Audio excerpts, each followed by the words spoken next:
Okay, welcome back दोस्तों। तो new session में आज हम कुछ नए कंसेप्ट सीखने वाले हैं। जैसे कि अब तक हमने कितने कंसेप्ट कर लिए, वांट्स हमने देख लिया, उसके बाद कैरेक्टरिस्टिक्स एंड क्या क्लासिफिकेशन। वांट में ये दो चीजें थी, राइट ना सर? तो ये दो क्वेश्चन इंपॉर्टेंट है। गुड्स एंड सर्विस देखा, यूटिलिटी समझा, वैल्यू समझा। अब आज के सेशन में हम लोग तीन कंसेप्ट करने वाले हैं।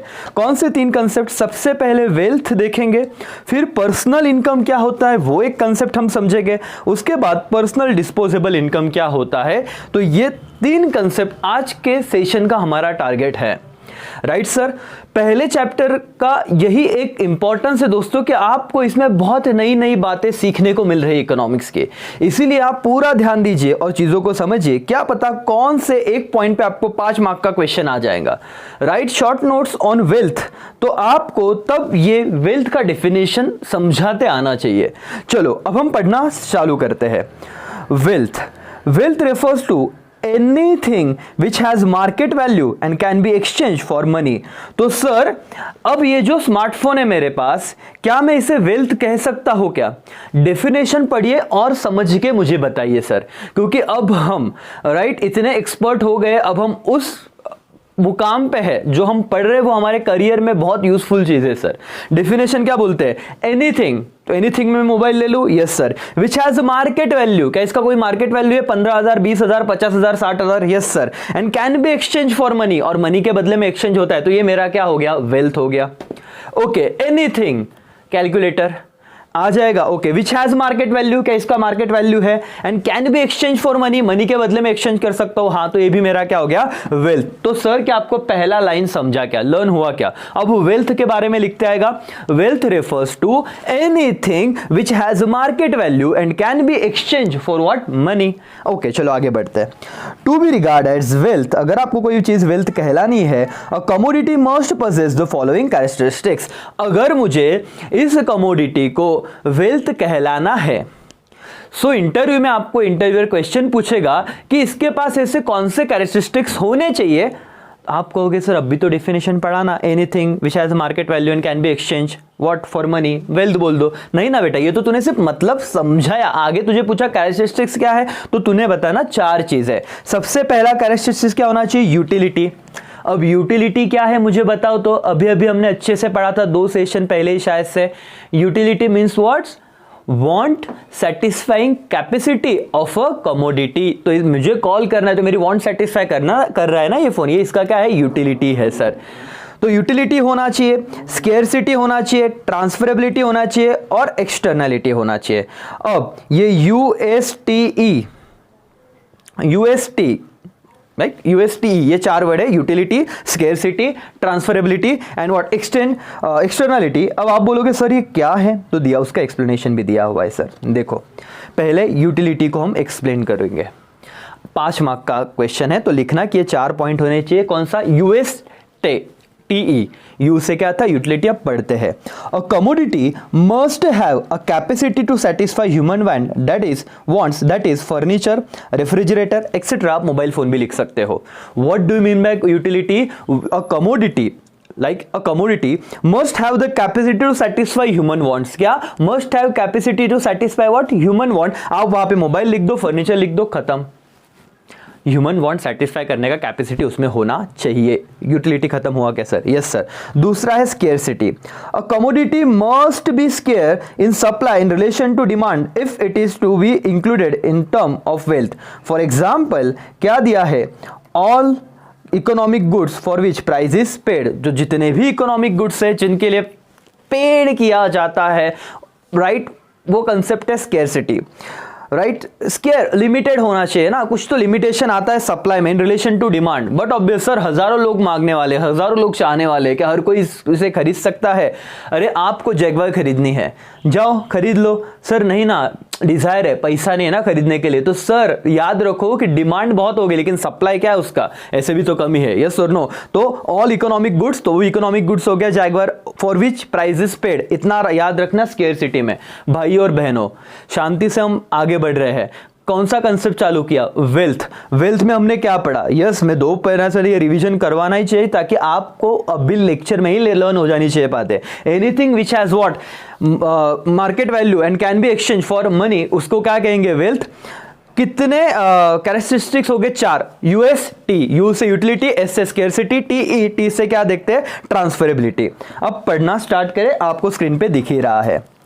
A commodity should be transferable from person to person as well as place to place. If the goods is material or tangible, then only it is possible to transfer it from place to place. For example, vehicle, jewelry, etc. अब मैं आपको समझाता हूँ। Transferability ये word तो बहुत बच्चों को पढ़ के ही समझ गया। सर एकदम सिंपल है कि जो भी कमोडिटी है, जो अब वेल्थ है आपका, वो ट्रांसफरेबल होना चाहिए। पहला क्या था? Person to person. ये फोन मैंने आपको दे दिया तो क्या ट्रांसफर हो गया? हाँ सर। और दूसरा क्या था? Place to place. और आगे जाके क्या कहा है? If the goods is material और tangible then only it is possible. Okay, क्या आपको ये डायरी दिख रही है? Yes sir. सो ये जो डायरी है आप इसे छू सकते हो, आप इसे देख सकते हो, तो ये क्या हो गया? टेंजिबल फॉर्म हो गया। और एक नया वर्ड आएगा इनटेंजिबल, जो आप अकाउंट में सीखोगे। गुडविल का एग्जांपल आएगा बेटा। वो intangible means those things which you can not seen और कैन नॉट टच, राइट? तुम उसे ना तो देख सकते हो, ना तुम उसे टच कर सकते हो। तो सर क्या? रेपुटेशन, गुडविल, ब्रांड वैल्यू, बहुत डीप कंसेप्ट है, बाद में कभी बताऊंगा। लेकिन टेंजिबल मतलब क्या, इसका मुझे मतलब समझाना है। तो जो आप महसूस कर सकते हो, जिसे आप देख सकते हो, जिसे आप छू सकते हो, it is called tangible goods. समझा? और एग्जांपल दे देना व्हीकल। तो मैंने 2 वर्ड समझा दिया आपको। ट्रांसफरेबिलिटी, तो तीसरा कैरेक्टरिस्टिक्स क्या होना चाहिए? ट्रांसफरेबिलिटी। एंड चौथा characteristics externality. A goods can be transferred only if it is external to human body. For example, bag, chair, etc. Sir मेरी किडनी को मैं ट्रांसफर, ये बोलूँ क्या? गुड्स क्या बोलते हैं उसको? वेल्थ। सर ह्यूमन बॉडी का मतलब बोलते हैं ना कि एक्सटर्नल पार्ट है, क्या है? नहीं, इंटरनल है ना सर, तो मेरी किडनी नहीं आएगी। समझा क्या? क्या है सर? कुछ भी क्या बोल रहे हो? पढ़ो वहीं पे। Goods can be transfer only with external to human body, that is what? Bag, chair. ये एग्जांपल आपको देने हैं सर। समझा क्या? भाई और बहनों, वेल्थ 5 मार्क का आंसर तुम्हारा यहाँ पे हो गया, क्योंकि तुम्हें टेस्ट भी देनी है। तो अभी नोट्स निकालो और इस चीज को खत्म करो। वेल्थ पहले मतलब लिखना है, फिर 4 बातें। USTE, यू से था यूटिलिटी, एस से स्केर्सिटी, टी से ट्रांसफरेबिलिटी और ई से क्या था? एक्सटर्नलिटी। और एग्जांपल दे देना एक्सटर्नलिटीज का, क्या? Bag, chair. ओके, अब एक कंसेप्ट आपके सामने आ रही है, डू यू नो। और हमको ना बहुत इंटरेस्ट होता है ये डू यू नो पढ़ने को, है कि नहीं? आप लोग अपने नोटबुक के, जिसके पास वो नवनीत वगैरह के नोटबुक होते हैं ना, वो मस्त ना, बहुत बोर हुआ लेक्चर में तो पीछे का पेज खोलते हैं और देखते हैं, अरे कुछ तो ना, मतलब the fact you should know या यू मस्ट नो, ऐसे कुछ तो होता है, और बच्चे पढ़ते बैठते हैं। वैसे कुछ बातें यहाँ पे दी हुई है, पढ़ना है हमें। क्वेश्चन आएगा सर? डेफिनेटली आ सकता है। फिजिकल ट्रांसफरेबिलिटी, क्वेश्चन क्या होगा पहले मैं वो बता देता हूं, और नोशनल ट्रांसफरेबिलिटी। ये 2 वर्ड पे आप ध्यान दो, फिजिकल ट्रांसफरेबिलिटी और क्या? Notional transferability. अच्छे से पढ़ो, और जो दिन का डिस्ट्रैक्शन हो रहा है प्लीज यहाँ पे ध्यान दो आप, राइट? आप नहीं, वो दूसरे वर्चुअल वाले। अब क्या किया मैंने? फिजिकल और नोशनल ट्रांसफरेबिलिटी का मतलब तो समझता है sir, 1 person to another person जाएगा, लेकिन फिजिकल एंड नोशनल का मतलब क्या? वही तो सीख रहे हैं। फिजिकल मतलब this is actual transfer of goods from 1 person to another and from one place to another, that is vehicle. ये ऑलरेडी ऊपर हमने पढ़ा है। Physical transfer 1 person to another and 1 place to another, it is called what? Physical transfer. और example दे देना vehicle. And notional transfer मतलब क्या? It is not possible to transfer the goods physical, but there can B only transfer of ownership, right? That is land. Land हो गया, building हो गया। समझ में आ रहा है आपको दोस्तों? नासिक में आपने 2 एकड़ जमीन खरीदी। क्या आप गुजरात में रहते हो? क्या मैंने 2 एकड़ जमीन उठा के श्री हनुमान की तरह ऐसे हाथ में उठा के मैं आपके पास लेके आया? क्या? नहीं सर, मैंने क्या किया? आपके नाम पे वो ट्रांसफर कर दिया। सिर्फ मैंने वो गुड्स उठा के आपको नहीं दे दिया। समझ में आ रहा है क्या? मैंने वो लैंड उठा के आपको नहीं दे दी। तो इट इज नॉट पॉसिबल ना कि मैं फिजिकल ट्रांसफर कर सकूं। तो उस केस में सिर्फ ओनरशिप ट्रांसफर होगी, लैंड वहां से नहीं हटेगी। तो कौन सा ट्रांसफर हो गया है? Notional transfer. एग्जांपल लैंड का है, ओनली ओनरशिप का राइट जाएगा आपके। उस केस में क्या नहीं ट्रांसफर होगा सर? बोलो जल्दी, क्या नहीं ट्रांसफर होगा? लैंड को ट्रांसफर नहीं कर सकते हो। तो अगर आपको किसी ने पूछा, नोट डाउन कर लीजिए, physical transferability and notional. Physical में आप उस मटेरियल को 1 प्लेस टू अनदर प्लेस भेज सकते हो, 1 person to another place person transfer कर सकते हो। एग्जांपल मोबाइल दो, व्हीकल दो, कुछ भी लिखो। लेकिन नोशनल ट्रांसफर मतलब आप उसको ऐसे उठा के राइट दूसरी जगह पे नहीं लेके जा सकते। एग्जांपल लैंड, सिर्फ ओनरशिप जाती है। आई होप मैंने मेरा बेस्ट दिया है और आपको समझा होगा। ओके हाँ, कुछ इंपॉर्टेंट पॉइंट हम पढ़ लेते हैं। चलो बेटा, इनबॉर्न क्वालिटीज लाइक ब्यूटी, तुम लोग बहुत सुंदर हो, राइट, मेलोडियस वॉइस, तुम्हारा आवाज एकदम भारी है, efficiency etc. are not wealth in the strict sense of economics. They are neither external nor transferable. खत्म हो गई बात। आपको एक सवाल पूछा जाएगा, सवाल ये होगा और ये जान के ही आप नॉलेजेबल पर्सन बनते हो। आपको पूछा बहुत इकोनॉमिक्स का तुम्हें घमंड है, कॉमर्स ले लिया तुमने, तुम कहते हो हम AKCA में, बताओ जरा कि क्या आपका टैलेंट वेल्थ में आएगा क्या? आपका आवाज, आप लता मंगेशकर से भारी गाते हो, राइट, ये हनी सिंह से भारी गाना गाते हो। अब मुझे बताओ कि आपका जो आवाज है जिसकी वजह से आप कमा रहे हो, आप बहुत सुंदर दिखते हो, राइट, तो आपके ये जो खासियत है इसे मैं वेल्थ मान लूं क्या? तो आंसर इकोनॉमिक सेंस में आंसर क्या रहेगा? नो, राइट, आंसर क्या रहेगा? नो, क्योंकि एक्सटर्नल है क्या? नहीं सर। तो यहां पे भी आप, they are neither external non transferable, that's why it is not included in what? Wealth. खत्म हो गया। तो दोस्तों क्या आपको वेल्थ का कंसेप्ट पूरा समझ गया? Right, okay sir. अब हम आगे बढ़ेंगे, जो हमारा कंसेप्ट है पर्सनल इनकम। क्या कंसेप्ट है? Personal income. तो मैं यहां पे आपको कहूं कि हमने वेल्थ खत्म कर दिया पूरी तरीके से, राइट, सॉरी, ये वाला वेल्थ हमने खत्म कर दिया पूरी तरीके से, डन। अब हम किस पे आए? पर्सनल इनकम पे। लेकिन वेल्थ में लिखना पहले तो क्या मीनिंग, उसके बाद 4 बातें थी, क्या थी? USTE, समझ में आया ना एवरीबॉडी? यूटिलिटी, एस से क्या था? एस से आपने देखा था एवरीबॉडी स्केर्सिटी, टी से क्या था? ट्रांसफरेबिलिटी, और ई से क्या था? Externality. USTE, utility, scarcity, transferability and क्या? एक्सटर्नलिटीज। ओके, फिर पर्सनल इनकम अब हम चालू कर रहे हैं, तो ध्यान देना अच्छे से। ओके, देख पा रहे हो स्क्रीन पे? यस सर, आप बताइए करके। पर्सनल इनकम 2 मार्क्स के लिए पूछेंगे। What do you mean bye personal income? Earnings received by person from all sources called personal income. Yes, खत्म होगी बात, इतना सिंपल था। Earning received by person from all sources is called what? Personal income. मैं teaching कर रहा हूँ, पैसा कमा रहा हूँ, मैं शेयर मार्केट में पैसा इन्वेस्ट कर रहा हूँ, वहां से अर्न कर रहा हूँ, राइट। फिर मेरा कुछ अलग अलग 4-5 बिजनेस रह गए, जहां से मैं मेरा टाइम देके या फिर इन्वेस्टमेंट करके कुछ अर्न कर रहा हूं, वो मेरा पर्सनल इनकम हो जाएगा। सिंपल है, जितना रिसीट मेरे पास आया वो मेरा क्या हो गया? Personal income. खत्म। मजा तो आगे की कंसेप्ट में है, personal disposable income. Sir personal income में क्या घुसेड़ दिया? सिर्फ डिस्पोजेबल। पर्सनल इनकम में क्या डाल दिया? डिस्पोजेबल। और यही कंसेप्ट जज करेगी कि आप कितने होशियार हो। पर्सनल इनकम हर कोई लिख देगा, लेकिन पर्सनल डिस्पोजेबल इनकम हर कोई नहीं लिख पाएगा सर। तो आपको क्या कंसेप्ट समझनी है?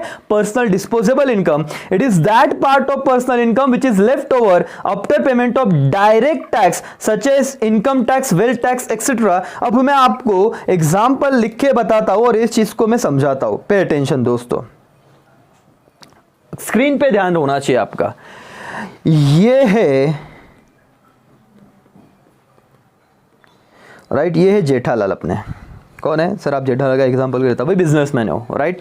जेठालाल ने अपने शॉप में से, मतलब अपने दुकान चला के, सर ने 1 लाख रुपया कमाया। कितने रुपए कमाए? 1 लाख रुपए, राइट। Yes sir. तो ये कौन सा इनकम हो गया? आप कहोगे सर ये पर्सनल इनकम हो गया। Any doubt? No sir. लेकिन गवर्नमेंट इस पे कुछ टैक्स जेठालाल से चार्ज करेगी। कौन सा टैक्स बोला है? याद रखना, 2 तरह के टैक्स होते हैं सर, एक होता है डायरेक्ट टैक्स और एक होता है इनडायरेक्ट टैक्स। क्या कहा मैंने? एक होता है डायरेक्ट टैक्स, एक होता है इनडायरेक्ट टैक्स। सो यहां पे किसकी बात की है? डायरेक्ट टैक्स की बात की है। गवर्नमेंट बोलता है सर आप ना, एग्जांपल है, टैक्स के रेट अलग अलग है, लेकिन मैं आपको समझे इसलिए बोल रहा हूं कि आपको टैक्स देना पड़ेगा 1 लाख पे। कितना परसेंट सर? 10%। कितना परसेंट? 10%। तो भाइयों और बहनों, 1 लाख का 10% कितना होता है? आप मुझे आंसर दोगे सर 1 लाख का 10% हो जाता है 10,000। लिख लीजिए आप। मैंने बोला ओके चलो आप पे भरोसा रख लेते हैं। तो 1 लाख में से अगर मेरे 10,000 गए तो मुझे बताओ अब मेरे पास कितना इनकम बचा है? आप कहोगे सर अब तुम्हारे पास 90,000 रुपीज बचे हुए हैं। अब 1 लाख में से 10,000 रुपए गए, अब मेरे पास 90,000 बचे हैं। तो ये कौन सा इनकम हो जाएगा? Personal disposable income after what? Deducting my tax. Which tax? Direct tax. I hope मैं क्लियर हूं। क्या सर 1 लाख पर्सनल इनकम है? हाँ सर। 90,000 क्या है फिर? Personal disposable income after deducting tax. इतना ही कंसेप्ट था। अब आप लेक्चर को एक तो इसको वापस रिवाइंड करके देखिए, नहीं समझे तो, लेकिन आई होप तुमको समझ ही गया होगा। लेकिन इनडायरेक्ट टैक्स में क्या आता सर, अभी सिर्फ मैं एग्जांपल दूंगा, बाद में कभी तो भी हम कंसेप्ट बहुत डिटेल में मैं आपको बताऊंगा। जीएसटी वगैरह हो गया ना, तो जीएसटी ये कौन से इसमें चला गया, इनडायरेक्ट टैक्स में आ गया, जो यहाँ पे हमको नहीं लिखना है। डायरेक्ट टैक्स सिर्फ आपके कमाए हुए पैसों पे जो लगता है, और बट ऑब्वियस गवर्नमेंट का हिस्सा जब 10,000 दे देते हैं, उसके बाद जो आपके पास पैसा बचेगा वही आप खर्चा कर पाओगे ना। So that's why it is personal disposable income. Sir समझा आपको एवरीबडी? ओके, पढ़ो एक बार वापस, क्या है personal disposable income? It is that part of personal income, it is that part of personal income, मतलब कौन सा, 1 लाख का वो वाला पार्ट क्या है, विच is left over after the payment of direct tax, 90,000 which is left over after the payment of direct tax, कितना, 10,000 मैंने दिया, राइट। सच इनकम इज कौन सा, सच एज डायरेक्ट टैक्स मतलब क्या, income tax, wealth tax etcetera, बस खत्म। तो ये केस में क्या हो गया, वो 90,000 आपका क्या था, पर्सनल डिस्पोजेबल इनकम था सर। समझा भाई और बहनों? आपका 1 लाख रुपया था पर्सनल इनकम और आपका 90,000 था personal disposable income. Hope so मैं क्लियर हूँ। और 10,000 क्या गए, डायरेक्ट टैक्स चला गया, वेल्थ टैक्स चला गया होगा। खत्म हुआ कंसेप्ट? Yes sir. अब आप यहाँ पे स्क्रीन पे देख के मुझे बताओ सर, क्या हमने वेल्थ खत्म किया? हाँ। क्या हमने पर्सनल इनकम खत्म किया? हाँ। क्या हमने पर्सनल डिस्पोजेबल इनकम का कंसेप्ट खत्म किया? Yes sir. सो अब यहाँ पे आपका मेन कंसेप्ट तो खत्म होता है। अब हम आगे देखते हैं, यू शुड नो क्या भाई, चलो वो पढ़ लेते हैं। Following are the various types of income. अब आपको अगर ये क्वेश्चन पूछा जाएगा what are the types of income, तो आपको ये आंसर लिखना है। क्वेश्चन क्या होगा, what are the types of income, तो आप बोलोगे पहला तो होता है fixed income, income which are remain stable over a period of time, that is rent, wages etcetera. Sir मेरे ना बहुत अमीर आदमी हूं, मेरे 4, 5, 10 नासिक में फ्लैट्स है और मैंने सब रेंट पे दे दिए हैं।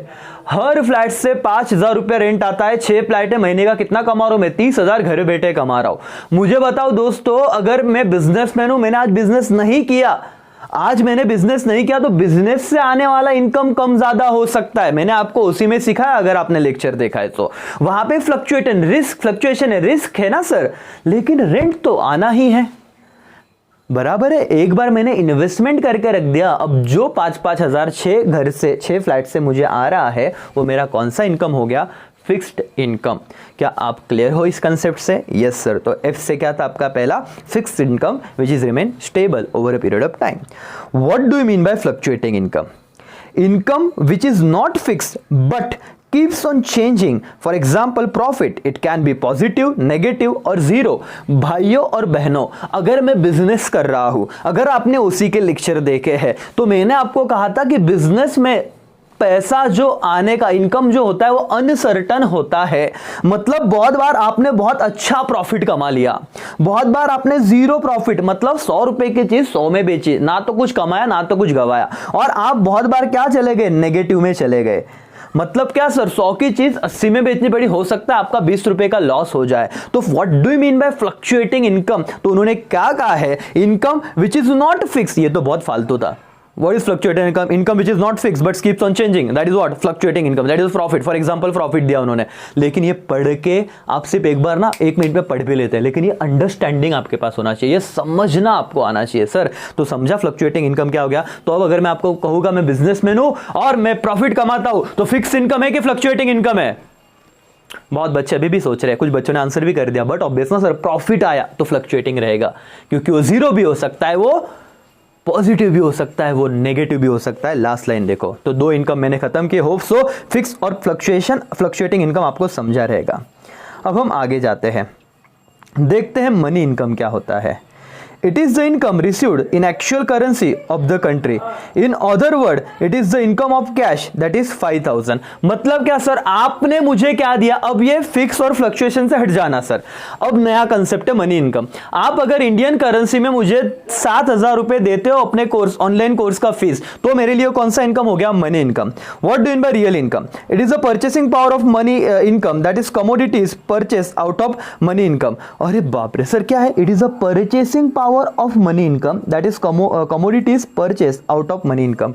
आपने मुझे क्या दिया 7,000, मेरे पास 100 बच्चा है, 7 लाख रुपए है। 7 लाख रुपए से अब मैं क्या खरीदूंगा, ये जो परचेसिंग पावर हो गया ना उसको कहते हैं रियल इनकम, क्योंकि उसका क्या है, कुछ तो वैल्यू है। समझ रहा है सर? सर यहाँ पे थोड़ा कंफ्यूजन हो रहा है हमको। मनी इनकम एकदम सिंपल है, तुमने पैसे दिए 7,000, वो मेरा मनी इनकम, राइट, कैश में मिला मुझे इंडियन रुपीज में, ओके।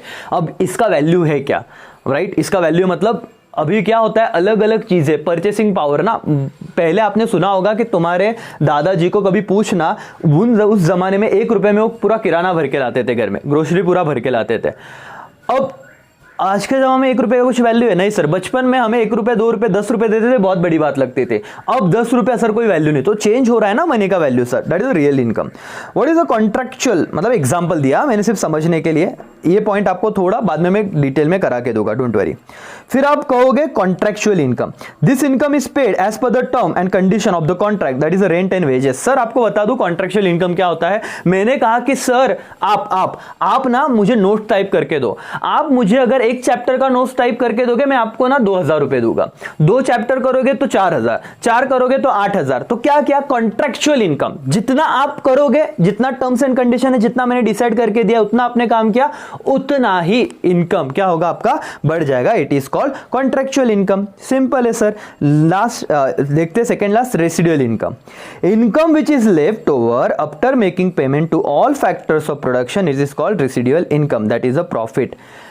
प्रॉफिट को फ्लक्चुएटिंग इनकम कहा था क्या? हाँ सर। रेसिडुअल इनकम मतलब क्या? अब सुनो, ध्यान देना। हाँ सर, यहाँ पे ये एग्जांपल से बताऊंगा तो ही आपको समझेगा, पे अटेंशन। वापस एग्जांपल लेते हैं, किसका? ये है मिस्टर, कौन मैं इनको बोलूं, चलो ये है मिस्टर सचिन। इन्होंने क्या किया, 10,000 रुपए कमाए। कितना कमाए? 10,000।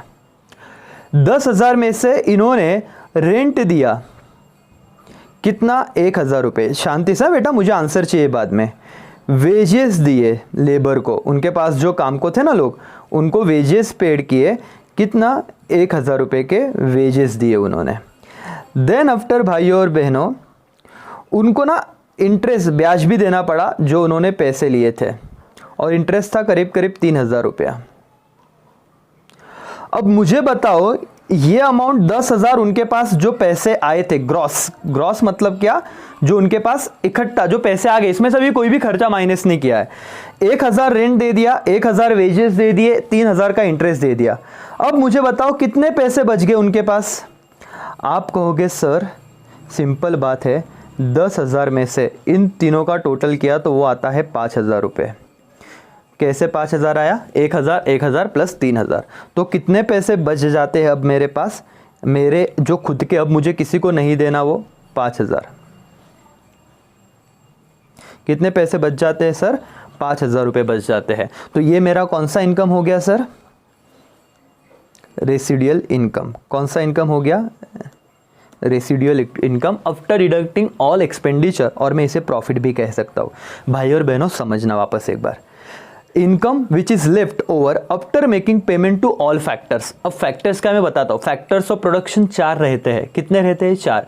अभी दिमाग मत लगाओ, आगे आने ही वाला है। Land, labour, capital, entrepreneur. क्या कहा? Land, labour, capital, entrepreneur. आगे मैं इन डिटेल बताने वाला हूं, तो अभी लिखो भी मत और कोई डाउट भी मत लो। तो फैक्टर्स को मुझे कुछ पेमेंट करने पड़ते हैं, जैसे लैंड को मैं रेंट दूंगा, लेबर को वेजेस दूंगा, कैपिटल पे इंटरेस्ट दूंगा, ऐसे अलग अलग खर्चे होते हैं। और वो सब खर्चे जाके मेरे पास जो बचता है वो मेरा प्रॉफिट होता है। तो आफ्टर डिडक्टिंग ऑल एक्सपेंसेस, जो भी मेरे पास बचेगा, तो उसे क्या कहूंगा मैं? Residual income. समझा सर एवरीबॉडी? ओके सर, आगे बढ़ते हैं। क्या है नेक्स्ट पॉइंट?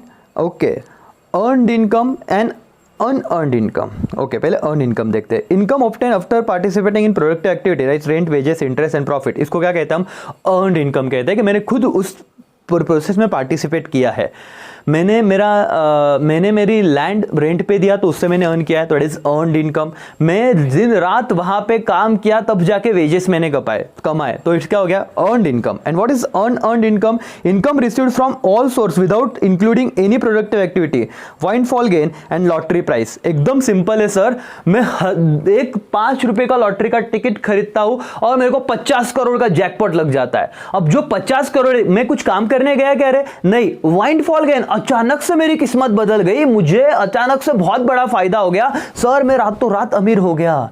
कुछ मेहनत किया, बोलते ना रिस्पेक्ट कमाई जाती है सर, मांगी नहीं जाती, राइट? अर्न करो। तो अर्नड इनकम में क्या था, आपने मेहनत किया था, कमाया था, अर्नड इनकम। सर अनअर्नड में क्या था सर, मतलब आपने कोई मेहनत नहीं किया, नहीं सर, अचानक से मेरा नाम न्यूज़पेपर में छप गया, मैंने बहुत बड़े काम किया, मैंने किए भी नहीं थे, क्या पता कौन करके गया, तो मुझे वाइनफॉल गेन हो गया, अचानक से मुझे ये फायदा हो गया, लॉटरी लग गई, तो ये क्या हो गया, अर्नड इनकम। जो मैं मेहनत करता हूं अर्नड इनकम, जो विदाउट मेहनत मिलता है, so without participating, without including my any efforts, तो वो क्या हो जाएगा sir, productive activity, without including my any productive activity, वो हो जाएगा वाइन, उसका एग्जांपल है वाइनफॉल गेन और क्या, लॉटरी। तो भाई और बहनों, अब तुमको टाइप्स ऑफ इनकम समझे क्या?